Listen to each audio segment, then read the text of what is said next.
زنا کی کیا حد ہے، سزا کیا ہے؟ غیر شادی شدہ زانی یا زانیہ، اس کی سزا 100 کوڑے، اور اگر کوئی الزام لگائے اور ثبوت پیش نہ کر سکے، 4 گواہ نہ لا سکے، تو قذف کی حد کیا ہے؟ 80 کوڑے۔ اس کے بعد اصل میں جو زنا کا سد باب کرنے کے لیے احکام ہے وہ آئے ہیں۔ یا ایھا الذین آمنوا لا تدخلوا بیوتا غیر بیوتکم حتی تستأنسوا وتسلموا علی اہلھا ذالکم خیر لکم لعلکم تذکرون۔ اہل ایمان ہرگز مت داخل ہو اپنے گھروں کے علاوہ کسی اور گھر میں جب تک کہ تم ان کے ساتھ مانوس نہ ہو جاؤ، اذن نہ لے لو، ان پر سلام نہ کرو، یہی تمہارے لیے خیر بہتر ہے۔ اس کے بعد تفصیل آئی ہے، اس میں اس وقت نہیں جا رہا ہوں۔ اگر کوئی شخص تمہارے گھر میں بغیر اجازت کے داخل ہو جائے اور تم اس کی سزا کے طور پر اس پر کنکریاں پھینکو اور اس کی آنکھ پھوٹ جائے کنکری سے، تو تم پر کوئی گناہ نہیں ہے۔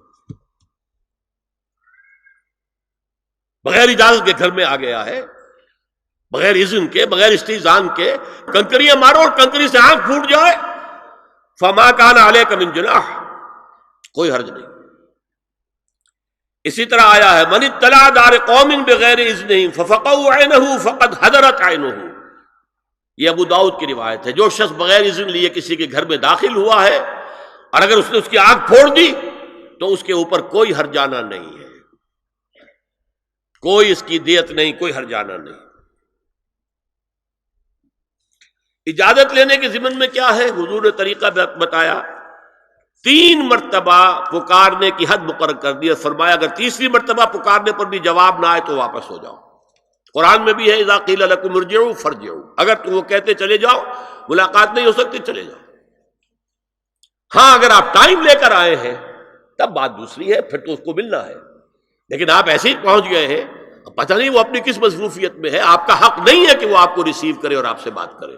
اذا قیل لکم ارجعوا فارجعوا، اور برا نہ مانو کہ میرا یہ معاملہ کیا، میں آیا تھا اور مجھے جو ہے مجھ سے ملاقات نہیں کی، نہیں۔ اور اس سلسلے میں ایک بڑا دلچسپ واقعہ ہے۔ ایک مرتبہ آپ حضرت سعد ابن عبادہ کے ہاں گئے اور السلام علیکم ورحمۃ اللہ کہہ کر 2 دفعہ اجازت طلب کی، مگر اندر سے جواب نہ آیا۔ تیسری مرتبہ جواب نہ ملنے پر آپ واپس ہو گئے۔ حضرت سعد اندر سے دوڑ کر آئے اور عرض کیا یا رسول اللہ، میں آپ کی آواز سن رہا تھا، مگر میرا جی چاہتا تھا کہ آپ کی زبان مبارک سے میرے لیے جتنی بار بھی سلام و رحمت کی دعا نکل جائے اچھا ہے، تیسری مرتبہ بھی آپ کہیں۔ پھر دوڑ کر آئے اور لپٹ گئے حضور سے صلی اللہ علیہ وسلم۔ یہ ہے استئذان کا معاملہ۔ اب آ رہی ہے اصل آیت، قل للمؤمنین یغضوا من ابصارہم ویحفظوا فروجہم ذالک ازکی لہم ان اللہ خبیر ما یصنعون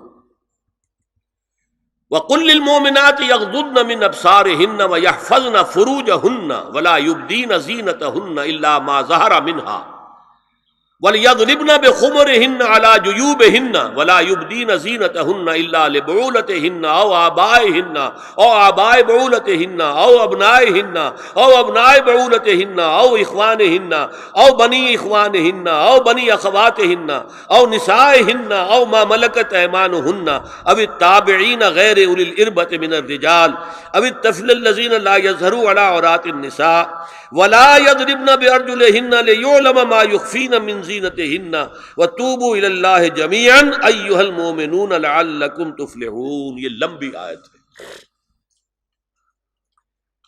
اہل ایمان، اے نبی کہہ دیجئے اہل ایمان مردوں سے اپنی نگاہیں نیچی رکھا کریں اور اپنی شرمگاہوں کی حفاظت کریں، یہی ان کے لیے زیادہ پاکیزہ عمل ہے۔ ان اللہ خبیر بما یصنعون، اور جو کچھ وہ کر رہے ہیں اللہ اس سے واقف ہے۔ وَقُلْ لِلْمُؤْمِنَاتِ يَغْضُضْنَ مِنْ أَبْصَارِهِنَّ، اور مومن عورتوں سے بھی کہہ دیجئے کہ وہ اپنی نگاہیں جو ہیں نیچی رکھا کریں، وَيَحْفَظْنَ فُرُوجَهُنَّ، اپنی شرمگاہوں کی حفاظت کریں، وَلَا يُبْدِينَ زِينَتَهُنَّ إِلَّا مَا ظَهَرَ مِنْهَا، اور اپنی زینت کو ظاہر نہ کیا کریں سوائے اس کے کہ جو بالکل ظاہر ہو جائے، از خود ظاہر ہو۔ دیکھیے سب سے پہلے میں آپ کو بتا چکا ہوں کہ یہ گھر کے اندر کا پردہ ہے، نگاہیں نیچی رکھنا گھر کے مرد بھی اور گھر کی عورتیں بھی. یہ کیوں کہا گیا؟ آج آپ کے علم میں نہیں ہوگا انسیسٹ کس قدر تیزی سے پھیل رہا ہے مغرب کے اندر. انسیسٹ کہتے ہیں باپ کا اپنی بیٹی سے ملوث ہو جانا، ماں کا اپنے بیٹے سے ملوث ہو جانا، بہن بھائیوں کا آپس میں زناکاری کرنا، یہ انسیسٹ کہلاتا ہے. اس وقت امریکہ میں سب سے زیادہ جو پریکٹس ہے وہ سائیکیٹرسٹ کی ہے. بڑی فیسیں ہیں، بڑی دوائیں ہیں. جو فارماسیوٹیکل انڈسٹری ہے اس میں بھی سب سے زیادہ فلرشنگ وہ دوائیں ہیں کہ جو ذہنی امراض کی ہیں. اور مجھ سے وہاں کئی سائیکیٹرسٹ نے کہا ذہنی امراض کا سب سے بڑا سبب انسیسٹ ہے. بیٹی سے زنا کیا باپ نے، بیٹی کے دل پر جو داغ لگ گیا ہے اس کا دماغی توازن ٹھیک نہیں رہتا. بہن سے زنا کیا بھائی نے، اور یہ نہ سمجھیے کہ آپ کے ہاں نہیں ہو رہا، یہ وبا آ چکی ہے. کئی آپ نے اخبار میں پڑھا ہوگا بیٹی نے جا کر تھانے میں خبر دی کہ باپ نے میرے ساتھ یہ حرکت کی. یہ ساری چیزیں آج ہو رہی ہیں ہمارے. اس لیے کہ جب زنا کے جو دوائی ہیں، داعیات ہیں، جو زنا کی ترغیب ہے وہ پھیلی ہوئی ہوگی، عام ہوگی، تو راستے نکالے گا.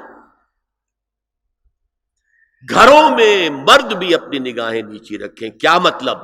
باپ بھی اپنی بیٹی کو گھور کر نہ دیکھے. بیٹی بیٹی ہے، لڑکی ہے. جوان بھائی بھی اپنی جوان بہن کو گھور کر نہ دیکھا. نگاہیں نیچی رکھیں. یہ نگاہیں نیچی رکھنا بازار میں چلتے ہوئے نہیں ہے، وہ تو سوسائڈ ہو جائے گی، موت آ جائے گی. کوئی گاڑی آپ کو روک دے گی. یہ گھر کے اندر ہے. اور اس لیے ہے کہ بہرحال باپ مرد ہے، بیٹی عورت ہے. میں نے آپ کو فرائیڈ کی بات بتا دی ہے. وہ تو کہتا ہی ہے کہ باپ اگر محبت بھری نگاہ بیٹی پر ڈال رہا ہے اس میں سیکس ہے، سیکس کا جذبہ ہے. اگر ماں بیٹے پر محبت بھری نگاہ ڈال رہی ہے تو سیکس ہے. ایڈیپس کمپلیکس مشہور ہے اس کا. لیکن اپنی جگہ یہ ہے کہ باپ مرد ہے، بیٹی عورت ہے، بھائی مرد ہے، بہن عورت ہے. لہذا گھروں کے اندر بھی اپنی نگاہوں کو نیچا رکھو. میں آپ کو قول سنا چکا ہوں مولانا فراہی کا. اصلاحی صاحب نے کہا جب مولانا فراہی نے مجھ سے یہ کہا کہ اصل میں سورہ احزاب میں گھر کے باہر کا پردہ ہے اور سورہ نور میں گھر کے اندر کا پردہ ہے، تو کہتے میری آنکھیں کھل گئی اور چابی مل گئی، کلید مل گئی ان آیات کو سمجھنے کی، ان کی اصل پس منظر کو، حقیقت کو جاننے کا راستہ کھل گیا. تو یہ جو ہے غض بصر، یہ باہر کے لیے نہیں ہے، یہ گھر کے اندر کے لیے. بیٹی کا آخر جوان ہو رہی ہے، اس کے سینے کے اوپر کچھ ابھار آ رہا ہے، اس کو گھور کر مت دے، نگاہیں نیچی کرو. قل للمؤمنین یغضوا من ابصارهم ویحفظوا فروجهم ذلک ازکی لهم ان اللہ خبیر بما یصنعون. نوٹ کر لیجئے کہ یہ کہاں ہو رہا ہے؟ گھر میں داخلے کے بعد. گھر میں داخلہ اجازت سے، اور داخلہ ہوگا صرف محرموں کا. گھر کے اندر جو ہے وہ نامحرم تو نہیں آئے گا. یہ میں آگے بیان کر رہا ہوں. وَقُلْ لِلْمُؤْمِنَاتِ يَغْضُضْنَ مِنْ أَبْصَارِهِنَّ وَيَحْفَظْنَ مِنْ فُرُوجِهِنَّ، اور کہہ دیجئے مومن عورتوں سے بھی کہ وہ بھی اپنی نگاہیں جھکا کر رکھیں اور اپنی شرمگاہوں کی حفاظت کریں. وَلَا يُبْدِينَ زِينَتَهُنَّ إِلَّا مَا ظَهَرَ مِنْهَا. اس ٹکڑے پر بڑا قیل و قال ہے جدید مفکرین اور جدید دانشوروں نے کہ وہ اپنی زینت ظاہر نہ کرے سوائے اس کے جو خود ظاہر ہو جائے. وہ کہتے ہیں اس میں چہرہ بھی شامل ہے، اور جب چہرہ شامل ہے تو اس کا مطلب چہرے کا پردہ نہیں ہے. لا حول ولا قوت الا باللہ. آپ کو بہت سے حضرات نے وہ پڑھی ہوگی بحث جو جنگ میں ہو گئی تھی. ایک صاحب وہ انسٹیٹیوٹ آف پالیسی اسٹڈیز اس کے اسکالر ہیں، ریسرچ کا، انہوں نے لکھ دیا کہ الا ما ظہر منہا میں چہرہ ظاہر ہے، شامل ہے، لہذا پردہ نہیں ہے. اور ارشاد احمد حقانی صاحب نے بھی زوردار اس کے اوپر جو ہے وہ تائید لکھ دی اور گویا کہ کہا کہ اب تو مسئلہ ہی طے ہو گیا، جب ایک ریسرچ اسکالر کہہ رہا ہے تو یہ مولوی ملاٹے جو کہتے پڑھتے ہیں کہ یہ عورت کا جو چہرے کا پردہ ہے، یہ تو بات ختم ہو گئی، دی میٹر از کلچڈ۔ میں نے صرف ایک جواب دیا کہ اس شخص نے جو بڑا ریسرچ اسکالر تھا، پہلے یہ لکھا ہے کہ سورہ نور کی ان آیات میں سطر کے احکام آ رہے ہیں، تو پھر یہاں پردے کا چہرے کا معاملہ کیا ہو؟ سطر میں تو پردہ چہرہ شامل نہیں ہے۔ محرموں سے پردہ کیا ہے؟ محرموں سے، اس کا نام سطر ہے۔ عورت کا پورا جسم سطر ہے سوائے چہرے کی ٹکیا اور یہ ہاتھ اور یہ پاؤں، بس۔ کیا مطلب ہے؟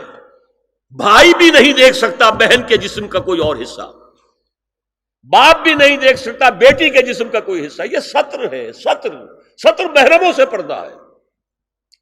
اس سے آگے صرف شوہر یا حسب ضرورت طبیب، سرجن، بس یہ محرموں کا پردہ ہے۔ گھر میں عورت رہے گی تو سطر کے ساتھ رہے گی، محرم آئیں گے، چچا اس کا محرم ہے آئے گا، لیکن وہ بھی تو مرد ہے نا، چہرہ تو نہیں ڈھانپے گی اس لیے کہ محرم ہے، لیکن باقی جسم سطر۔ عورت کا پورا جسم سطر ہے سوائے چہرے کی ٹکیا، بال بھی سطر میں شامل ہے۔ سر پر وہ سکارف جو آج کل بنا ہوا ہے، بہت بڑا مسئلہ، انہوں نے چہرے کو نکال دیا، صرف سکارف سمجھا ہوا، پر حجاب کہتے ہیں، حالانکہ وہ حجاب پورا تو نہ ہوا، وہ صرف ایک حصہ ہے، لیکن ایک حصہ صحیح ہے، سر کے بال جو ہے وہ چھپے ہونے چاہیے، یہ سطر میں شامل ہے۔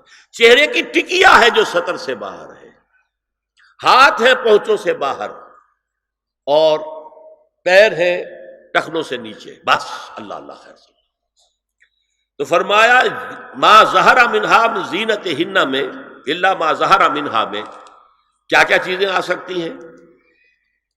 دیکھیے، اگر عورت پوری کی پوری برقعے کے اندر ملبوس ہے، چہرے پر بھی نقاب ہے، آنکھوں کے آگے بھی یا جالی ہے یا کوئی چشمہ ہے،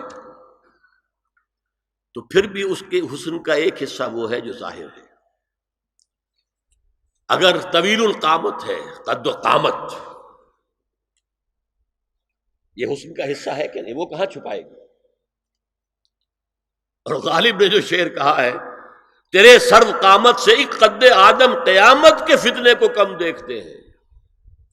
سرو قد عورت، اسی طرح جسم سے ڈول ہے، اکیرا بدن ہے، یہ تو نہیں چھپے گا۔ عورت موٹی ہے، کیسی ہے، جسم جو غیر متناسب ہے، یہ تو نہیں چھپے گا۔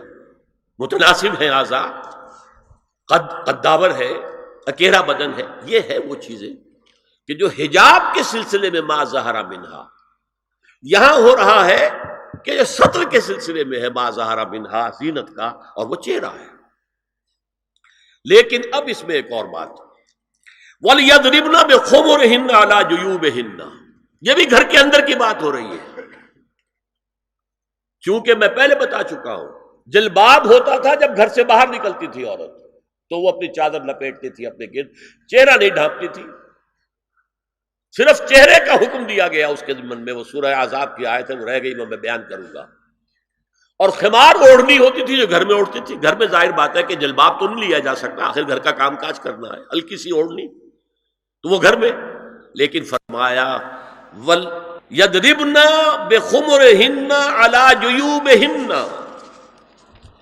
اور انہیں چاہیے کہ اپنی اوڑھیوں کے، بکل اوڑھنیوں کے، اپنے سینوں کے اوپر، گریبانوں کے اوپر بھی مار لیا کریں، تاکہ یہ سینے کے جو ابھار ہیں ان کو ایک ایڈیشنل کور مل جائے۔ هي الحلقات تحفظني بآيات من القرآن، هي الحلقات تملأني بحب المصطفى العدنان، هي الحلقات تحفظني